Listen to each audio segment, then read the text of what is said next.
Chapter 3. Lesson 3. Mind your own business.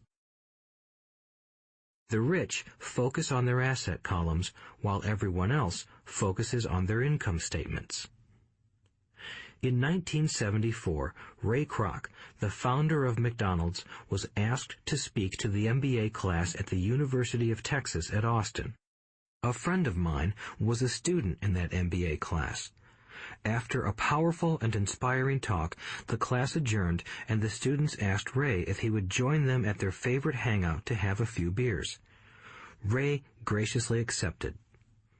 "What business am I in?" Ray asked once the group had all their beers in hand. Everyone laughed, my friend said. Most of the MBA students thought Ray was just fooling around. No one answered, so Ray asked again. "What business do you think I'm in?" The students laughed again, and finally one brave soul yelled out, "Ray, who in the world doesn't know that you're in the hamburger business?" Ray chuckled. "That's what I thought you would say." He paused and then quickly added, "Ladies and gentlemen, I'm not in the hamburger business. My business is real estate." As my friend tells the story, Ray spent a good amount of time explaining his viewpoint. In his business plan, Ray knew that the primary business focus was to sell hamburger franchises, but what he never lost sight of was the location of each franchise. He knew that the land and its location were the most significant factors in the success of each franchise.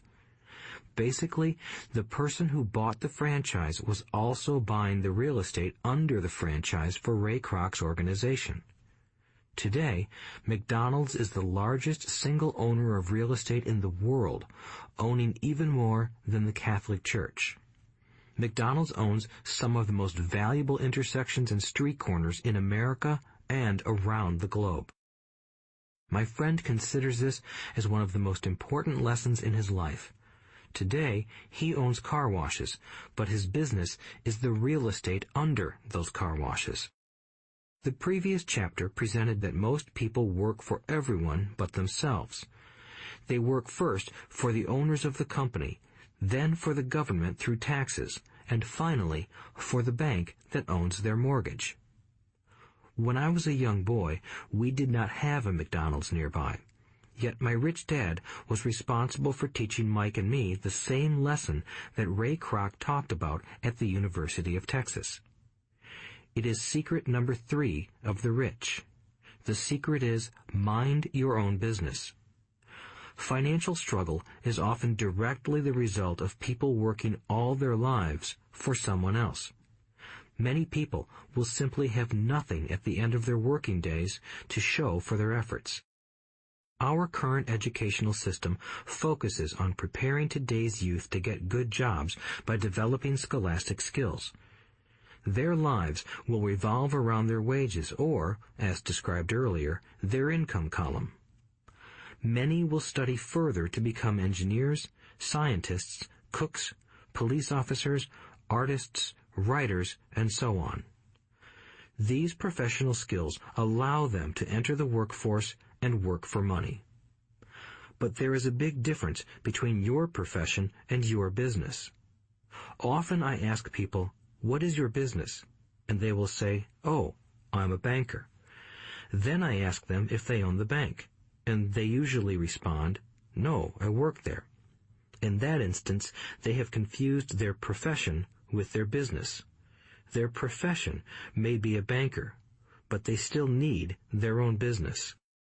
A problem with school is that you often become what you study. So if you study cooking, you become a chef. If you study the law, you become an attorney. And a study of auto mechanics makes you a mechanic. The mistake in becoming what you study is that too many people forget to mind their own business. They spend their lives minding someone else's business and making that person rich. To become financially secure, a person needs to mind their own business. Your business revolves around your asset column, not your income column. As stated earlier, the number 1 rule is to know the difference between an asset and a liability and to buy assets. The rich focus on their asset columns, while everyone else focuses on their income statements.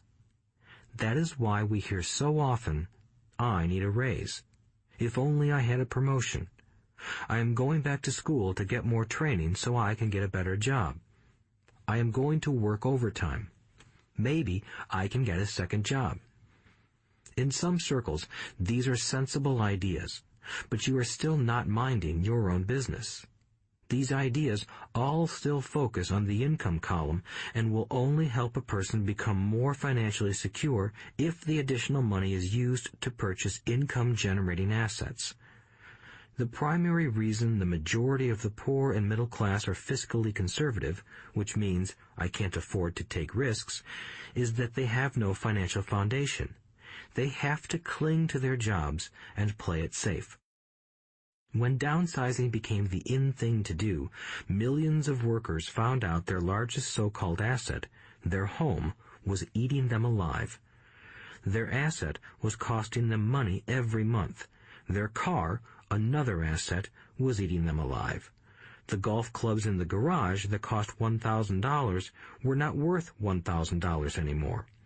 Without job security, they had nothing to fall back on. What they thought were assets could not help them survive in a time of financial crisis.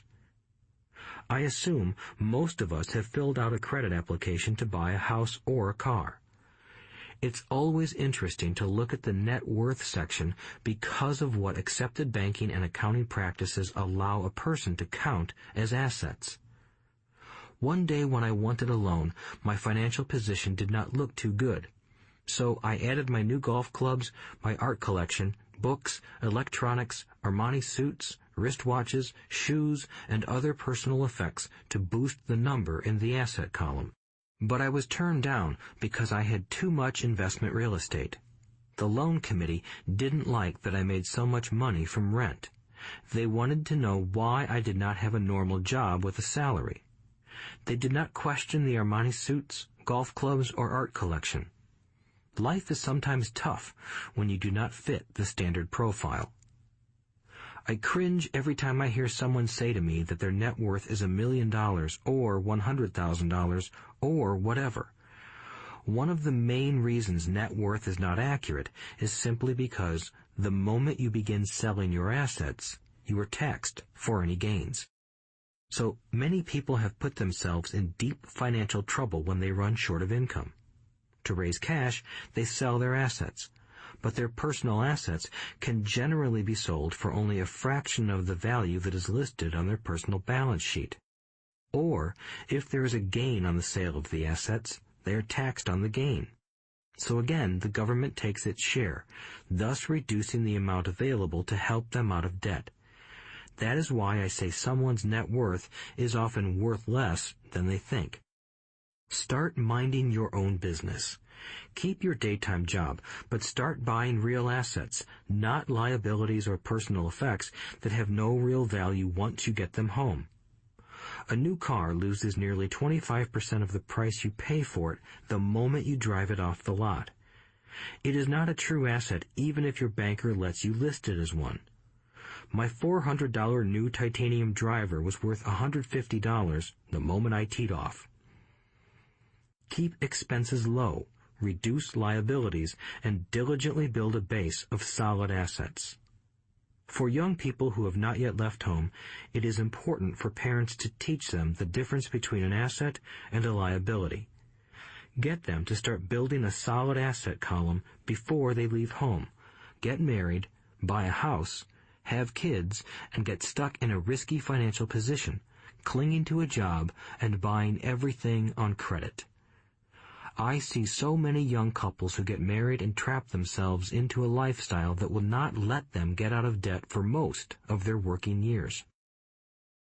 For many people, just as the last child leaves home, the parents realize they have not adequately prepared for retirement and they begin to scramble to put some money away. Then their own parents become ill and they find themselves with new responsibilities. So what kind of assets am I suggesting that you or your children acquire? In my world, real assets fall into the following categories. Businesses that do not require my presence. I own them, but they are managed or run by other people. If I have to work there, it's not a business. It becomes my job. Stocks, bonds, income-generating real estate, notes, IOUs, royalties from intellectual property such as music, scripts, and patents. Anything else that has value, produces income, or appreciates, and has a ready market. As a young boy, my educated dad encouraged me to find a safe job, but my rich dad encouraged me to begin acquiring assets that I loved. If you don't love it, you won't take care of it. I collect real estate simply because I love buildings and land. I love shopping for them, and I could look at them all day long. When problems arise, the problems aren't so bad that it changes my love for real estate. For people who hate real estate, they shouldn't buy it. I also love stocks of small companies, especially startups, because I am an entrepreneur, not a corporate person. In my early years, I worked in large organizations such as Standard Oil of California, the U.S. Marine Corps, and Xerox Corporation. I enjoyed my time with those organizations and have fond memories, but I know deep down I am not a company man. I like starting companies, not running them. So my stock buys are usually of small companies. Sometimes I even start the company and take it public. Fortunes are made in new stock issues, and I love the game. Many people are afraid of small-cap companies and call them risky, and they are. But that risk is diminished if you love what the investment is, understand it, and know the game. With small companies, my investment strategy is to be out of the stock in a year. On the other hand, my real estate strategy is to start small and keep trading up for bigger properties, and, therefore, delay paying taxes on the gain. This allows the value to increase dramatically. I generally hold real estate less than 7 years. For years, even while I was with the Marine Corps and Xerox, I did what my rich dad recommended. I kept my day job, but I still minded my own business. I was active in my asset column trading real estate and small stocks. Rich Dad always stressed the importance of financial literacy. The better I was at understanding the accounting and cash management, the better I would be at analyzing investments and eventually starting and building my own company. I don't encourage anyone to start a company unless they really want to. Knowing what I know about running a company, I wouldn't wish that task on anyone. There are times when people can't find employment and starting a company seems like the best solution. But the odds are against success. 9 out of 10 companies fail in 5 years. Of those that survive the first 5 years, 9 out of every 10 of those eventually fail as well. So only if you really have the desire to own your own company do I recommend it. Otherwise, keep your day job and mind your own business. When I say mind your own business, I mean to build and keep your asset column strong. Once a dollar goes into it, never let it come out. Think of it this way. Once a dollar goes into your asset column, it becomes your employee. The best thing about money is that it works 24 hours a day and can work for generations. Keep your day job, be a great hard-working employee, but keep building that asset column. As your cash flow grows, you can indulge in some luxuries. An important distinction is that rich people buy luxuries last, while the poor and middle class tend to buy luxuries first. The poor and the middle class often buy luxury items like big houses, diamonds, furs, jewelry, or boats because they want to look rich. They look rich, but in reality they just get deeper in debt on credit. The old money people, the long-term rich, build their asset column first. Then the income generated from the asset column buys their luxuries. The poor and middle class buy luxuries with their own sweat, blood, and children's inheritance.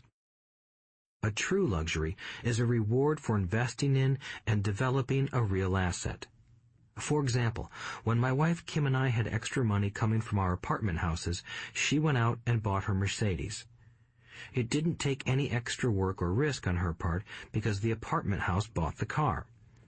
She did, however, have to wait 4 years while the real estate investment portfolio grew and began generating enough extra cash flow to pay for the car. But the luxury, the Mercedes, was a true reward because she proved she knew how to grow her asset column. That car now means a lot more to her than simply another pretty car. It means she used her financial intelligence to afford it. Instead, most people impulsively go out and buy a new car or some other luxury on credit. They may feel bored and just want a new toy. Buying a luxury on credit often causes a person to eventually resent that luxury because the debt becomes a financial burden. After you've taken the time and invested in and built your own business, you are now ready to learn the biggest secret of the rich, the secret that puts the rich way ahead of the pack.